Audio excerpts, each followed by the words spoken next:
Gênesis 13, a partir do versículo 14. O Senhor disse a Abrão, depois que Ló se separou dele: erga os olhos e olhe de onde você está, para o norte, para o sul, para o leste, para o oeste, porque toda essa terra que você está vendo, eu a darei a você, a sua descendência, para sempre.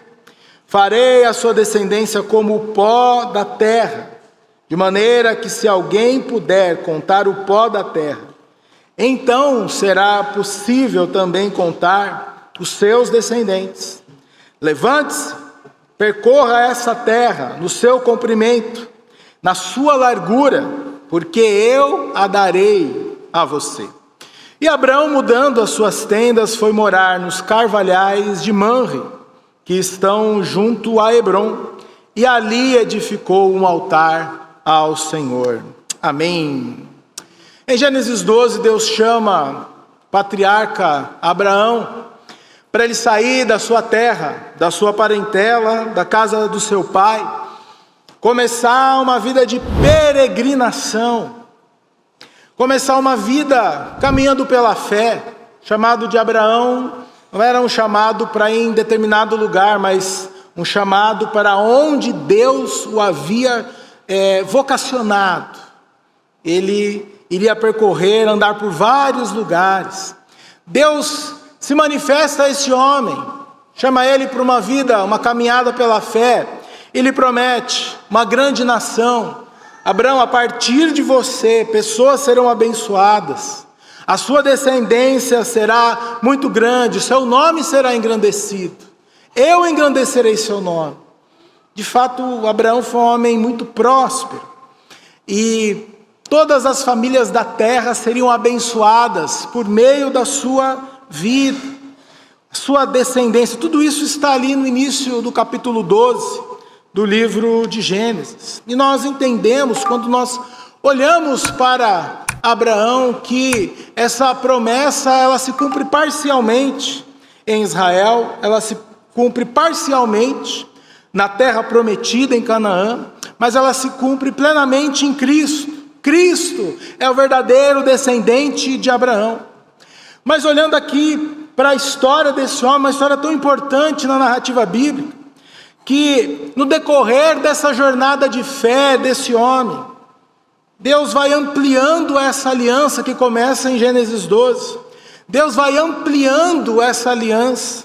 Deus vai trazendo esperança ao coração de Abraão. E Abraão foi conhecendo a Deus nessa caminhada.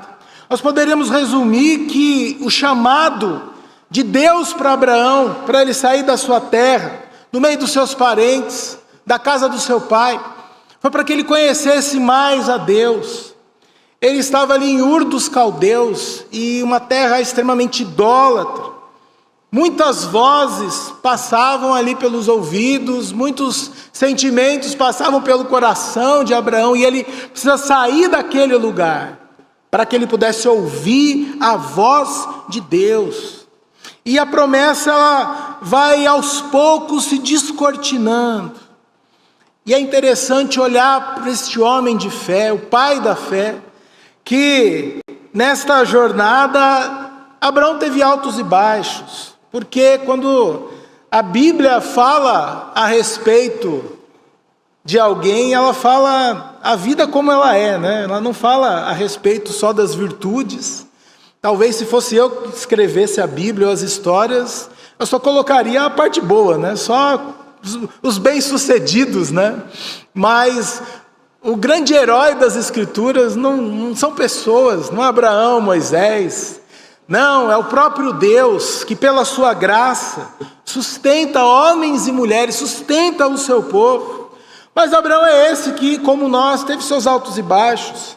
Primeiro obstáculo, quando ele sai da sua terra, primeiro obstáculo, ele volta para o Egito. Ele vai para o Egito porque havia fome sobre a terra, e lá no Egito ele tem problemas. Ele teme Faraó, e ali ele diz, né, ele conta uma meia verdade a respeito de Sara. Olha, Sara é muito bonita, né? A gente fica pensando na beleza dessa mulher, né? Devia chamar a atenção. E ele diz, olha, da verdade, Faraó, ela não é minha esposa, ela é minha irmã. Que de fato era meia-irmã por parte de pai. Sara tinha essa condição, Abrão e Sara, né? Meio-irmãos.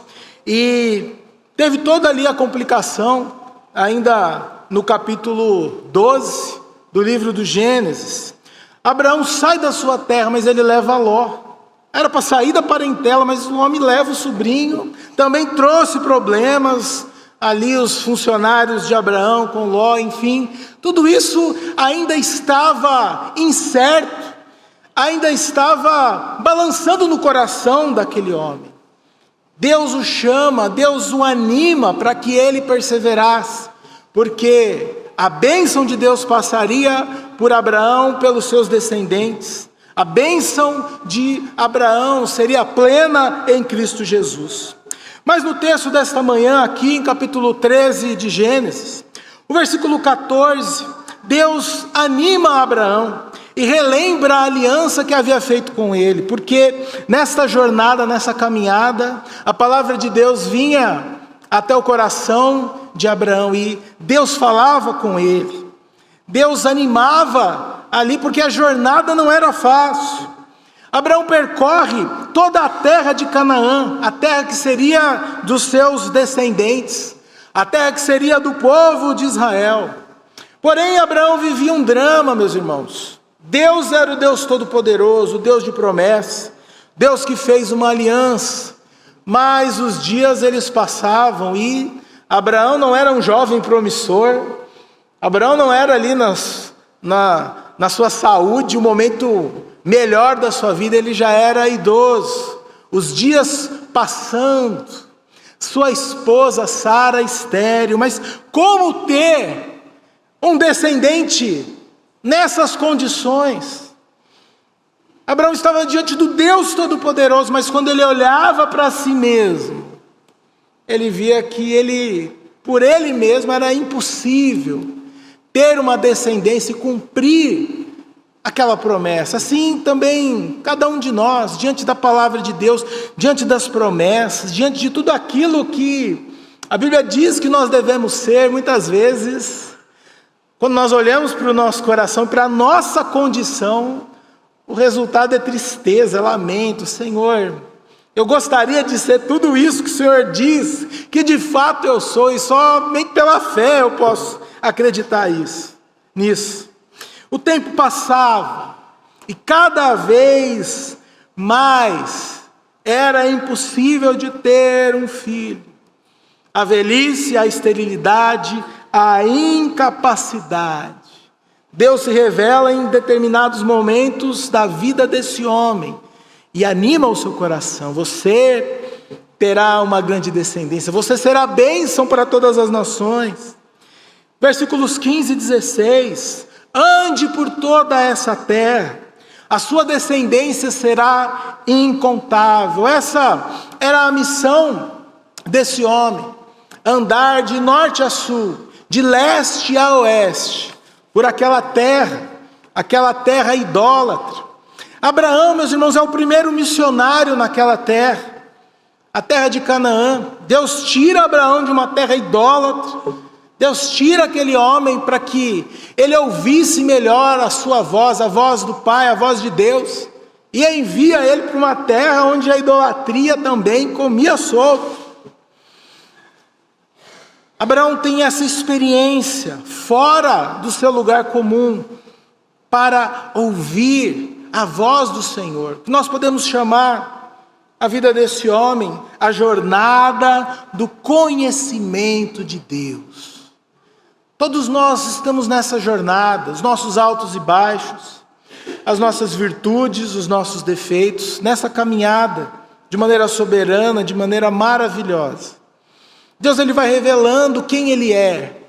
Deus vai revelando as nossas incapacidades. Deus vai revelando de fato que nós precisamos de um Salvador. Deus fala para esse homem: sai da tua terra. Mas para onde? Fique tranquilo, que no meio do caminho eu vou indicando. Vale aqui destacar a disposição do patriarca e a sua fé para obedecer o Deus Todo-Poderoso.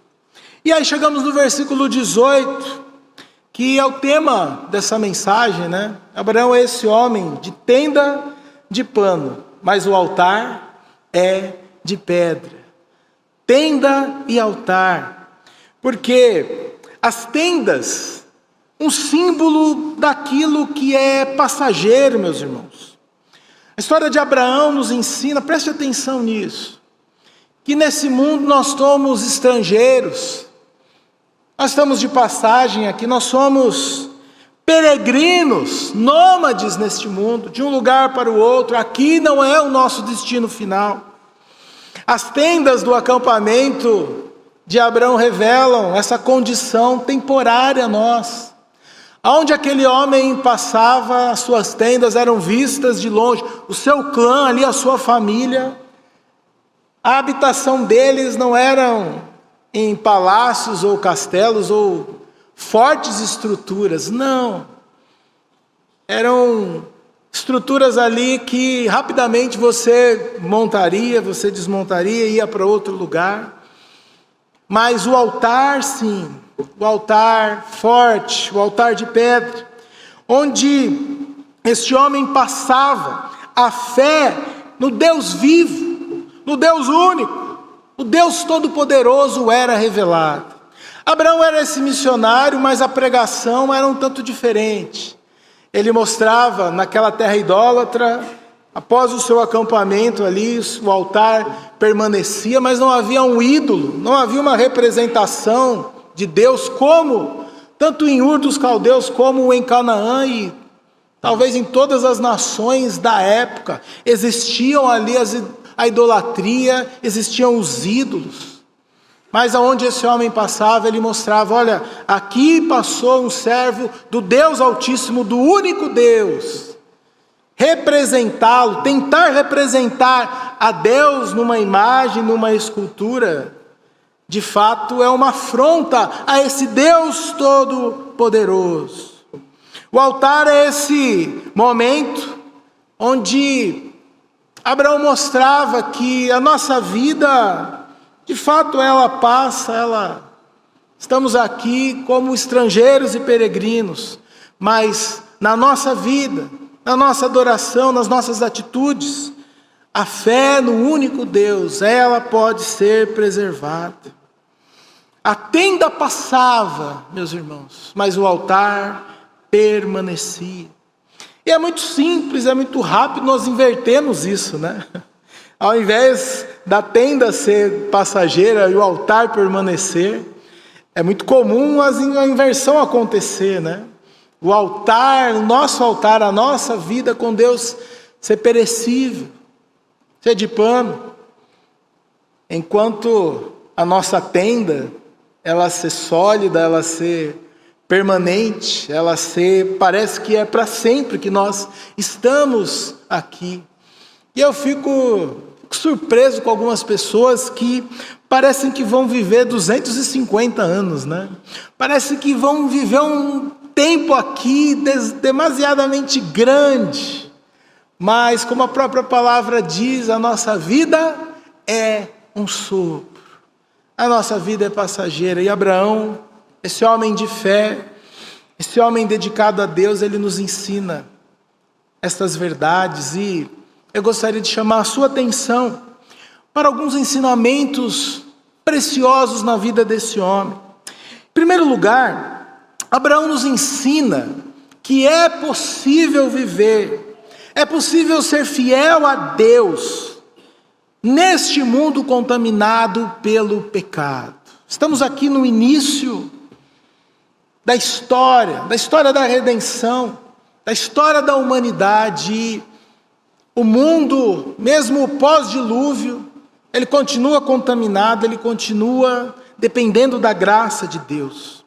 Esse homem passa por inúmeros lugares, ele passa por Sodoma, passa pelo Egito, própria terra natal dele, Ur. Ele está entre Canaã e os seus moradores, mas esse homem, ele está pregando a respeito do Deus vivo. ele está pregando, ele está com a sua vida, com o seu altar, ele é um exemplo. Abraão é um pregador, mas é um pregador talvez diferente do contexto que nós temos hoje. Ele prega com a sua vida, com as suas atitudes, porque Canaã, gerações mais tarde, seria destruída, a ira de Deus, o juízo de Deus estaria sobre os cananeus, mas eles foram avisados. Um missionário, um servo de Deus passou naquela terra, norte, sul, leste a oeste, revelando que existe um Deus todo-poderoso. Abraão foi aquele que revelou a glória de Deus aos cananeus. O juízo de Deus estaria, se você vê isso no livro de Juízes, nós vemos a ira de Deus sendo derramada sobre aquelas nações que não se curvaram ao Deus Todo-Poderoso. Meus irmãos, dessa maneira também nós temos um chamado para esse mundo, um chamado missionário. Nós somos também esta igreja, a igreja que está além dos cultos, além das programações, além das quatro paredes, a igreja que anda por todo canto, norte, sul, leste, oeste. E Jesus diz no Evangelho de Mateus, capítulo 16, versículo 18, as portas do inferno não prevalecerão contra a igreja de Jesus. Ou seja, Jesus está falando sobre a autoridade que a sua igreja tem, que o seu nome tem, diante deste mundo que precisa ser evangelizado, precisa ser alcançado. Abraão, pela fé, ele já cumpre o ide do Senhor. Ele prefigura Cristo e a sua obra. Ele está ali em um tempo onde a idolatria estava solta e ele está pregando que só existe um Deus, uma forma de agradar a Deus. Abraão é esse homem que nos ensina que é possível no nosso tempo, em meio a uma sociedade secularizada, em meio a uma igreja muitas vezes desacreditada, em meio a falsos profetas, em meio à confusão que todos os dias estão diante dos nossos olhos, é possível, meu irmão e minha irmã, nós vivemos esta fé em Cristo Jesus, aonde nós colocarmos os nossos pés, aonde o Senhor nos chamar, para sermos missionários e missionárias do Senhor, para cumprirmos, como Abraão cumpriu pela fé o ide, para nós também cumprirmos, seja do outro lado do oceano, seja em outro país, seja na nossa cidade, seja aonde o Senhor nos enviar. Abraão ensina essa lição, mas em segundo lugar, Abraão também nos ensina essa vida sobre tenda de pano e sobre altar de pedra. E a pergunta para você e para mim nesta manhã: será que as nossas prioridades elas estão bem definidas? Será que a nossa tenda nesse mundo ela é passageira mesmo? Ou o pouco que nós temos nós nos agarramos com unhas e dentes? Isso nos impede de ouvir a voz de Deus, isso nos impede de andarmos pela fé e de vivermos para a glória de Deus. Não podemos nos esquecer, meus irmãos, que nós somos estrangeiros, que nós somos peregrinos neste mundo que jaz no maligno. Como os nossos pés, os nossos olhos estão fixos nesta realidade, né? Por mais que nós saibamos que nosso destino não é este, por mais que nós saibamos que a nossa tenda neste mundo é passageira, muitas vezes isso prejudica a nossa adoração, o nosso serviço a Deus, o nosso chamado.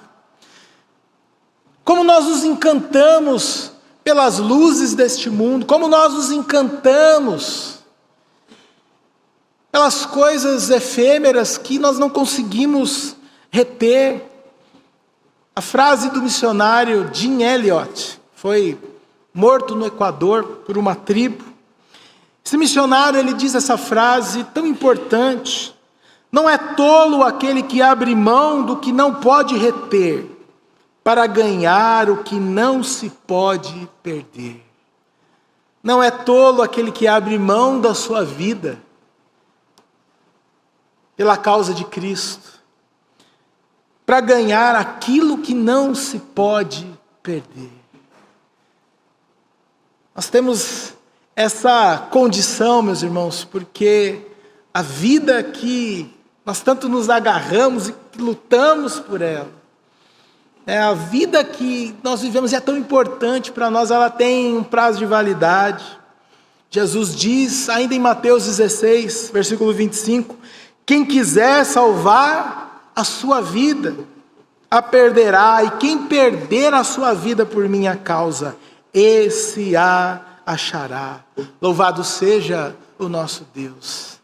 A vida com Deus é perder para ganhar. Perder aquilo que não se pode reter, podemos cuidar da nossa saúde, devemos, mas os nossos dias pertencem ao Senhor. E uma hora a nossa comanda, a nossa senha toca lá e não tem mais o que fazer. Mas estamos diante de um Deus que nos apresenta a eternidade, propósitos eternos. E o altar de pedra, nesse texto, meus irmãos, significa aquilo que é o mais importante, a verdadeira adoração, a verdadeira vida na presença do Deus vivo que nos chamou das trevas, da idolatria, do pecado, que nos chamou de uma vida genérica, uma contagem regressiva para a perdição, uma contagem regressiva para a morte, para a vida em abundância com o Senhor, a vida eterna. O Senhor nos chama para vivermos a sua vontade, não apenas sermos conhecedores daquilo que Ele quer das nossas vidas, mas para que possamos andar por este mundo, para que possamos os nossos relacionamentos, no nosso trabalho, na nossa família, enfim, florescer onde Deus nos plantou. Podemos levar a glória de Deus para esse mundo perdido.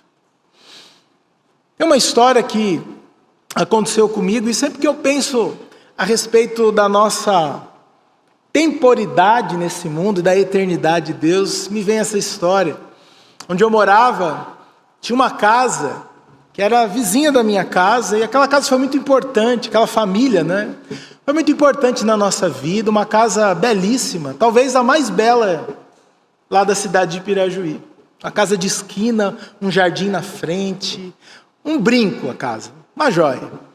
E aos poucos, nós fomos vendo aqueles moradores, ficando idosos, 3 irmãs que eram da Igreja Presbiteriana do Brasil, e o Senhor foi chamando, O Senhor foi levando para a sua glória, até que não ficou mais ninguém naquela casa, ficou inabitada, mas sempre a casa arrumadinha, bonita, aquela casa de tirar foto, sabe?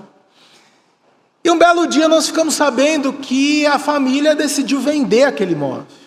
Venderam, mas ainda ficou um bom tempo lá, casa bonitinha. E um dia eu estava passando de carro ali, cruzei com a casa e de repente um susto. Um monte de gente lá, estavam começando a destelhar a casa. Ela ia ser demolida.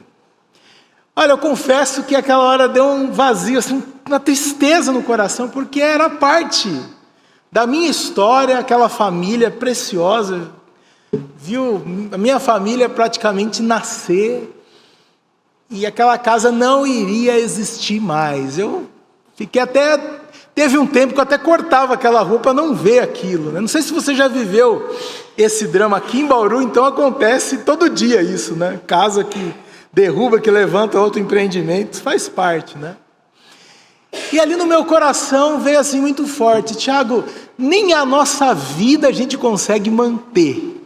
Imagina um imóvel, imagina uma casa, imagina uma tenda, que tem ali seu começo, o meio e o fim. Mas muitas vezes nós agarramos e parece que aquilo nunca vai terminar. Nós precisamos de moradia, precisamos cuidar, enfim, não é esse o ponto.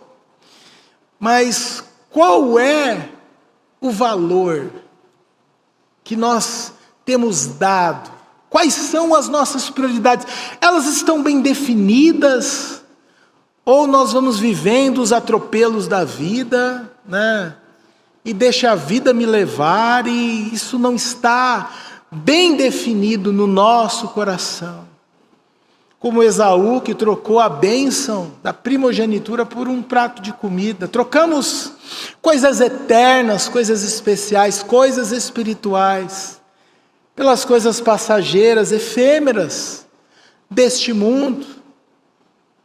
Muitas vezes esquentamos a cabeça para manter as coisas e temos responsabilidades. Enfim, viver nesse mundo nos causa inúmeras aflições.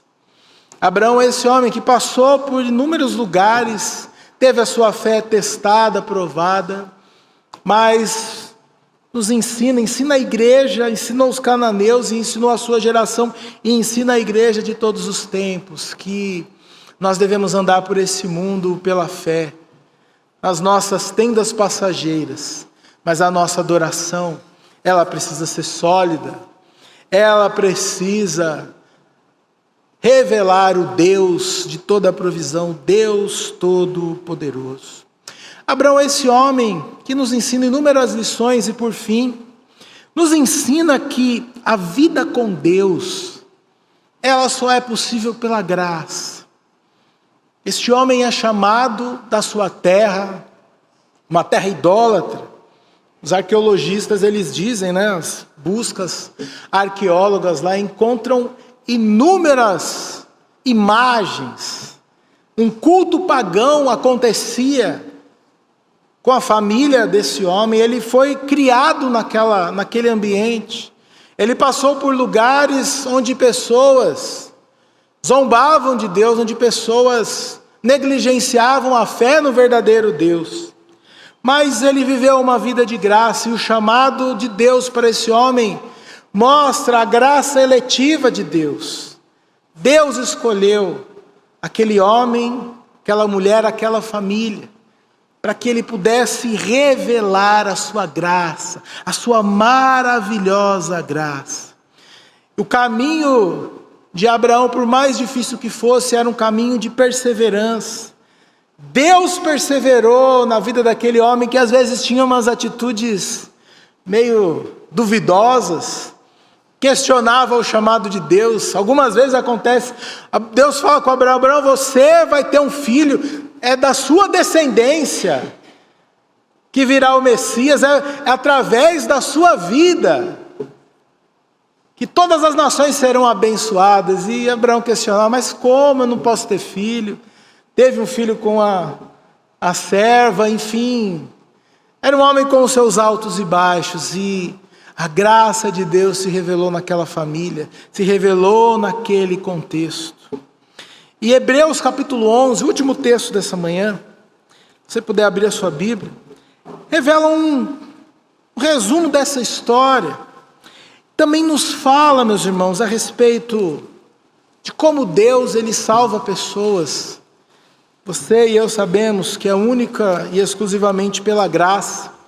Mas o patriarca Abraão, na sua vida e no seu exemplo, revela isso de uma maneira mais profunda, uma maneira mais total. Olha só, Hebreus 11, a partir do 8. Pela fé, Abraão, quando chamado, obedeceu, a fim de ir para um lugar que devia receber como herança, e partiu, sem saber para onde ia. Pela fé peregrinou na terra da promessa, como em terra alheia, habitando em tendas com Isaque e Jacó, herdeiros com ele a mesma promessa. Porque Abraão aguardava cidade que tem fundamentos, da qual Deus é o arquiteto e construtor. Pela fé também, a própria Sara, apesar de não poder ter filhos, já idosa, recebeu o poder para ser mãe, pois considerou fiel aquele que lhe havia feito a promessa. Atenção para o versículo 12. Por isso também de um só homem praticamente morto, saiu uma posteridade tão numerosa como as estrelas do céu, inumerável como a areia que está na praia do mar. Amém, louvado seja o Senhor. De um casal praticamente morto. Era impossível, pelos meios naturais, ter o Isaac. Tanto que ele vai ali, tem o Ismael, mas não era aquela a proposta de Deus. Porque Deus estava ensinando o seu povo, a igreja de todos os tempos, que fazer parte do povo de Deus, ser salva, isso é obra única e exclusivamente da graça de Deus. Da mesma forma que Isaac é um milagre, contra tudo e contra todos. Aos 100 anos esse homem tem uma criança. Da mesma forma, receber a Cristo como Senhor e Salvador da sua vida, ser chamado por Deus, fazer parte do povo de Deus, nada mais é que um milagre. Não cabe a você ou a mim, não cabe a cada um de nós escolhermos a respeito disso, mas Deus nos chama, Deus nos salva, Deus aplica a sua salvação, a sua graça para cada um de nós. O nascer de novo é um milagre, da mesma forma que o descendente de Abraão, que Isaac, ele também foi um milagre. Somos o milagre da graça de Deus. Somos chamados por Deus para levarmos este milagre, para levarmos esta graça para aqueles que estão se perdendo. Somos convocados, chamados por Deus para sermos missionários, levando com as nossas palavras e com o nosso estilo de vida, que a adoração, ela precisa ser sólida, ela precisa ser bem resolvida, ela precisa ser o mais importante, ser a prioridade da nossa vida, porque de fato nós estamos de passagem aqui. Que Deus nos conceda esta graça. Onde nós estivermos, nós levarmos o Evangelho, sermos como Abraão, homens e mulheres de fé e obedientes ao chamado de Deus. Amém?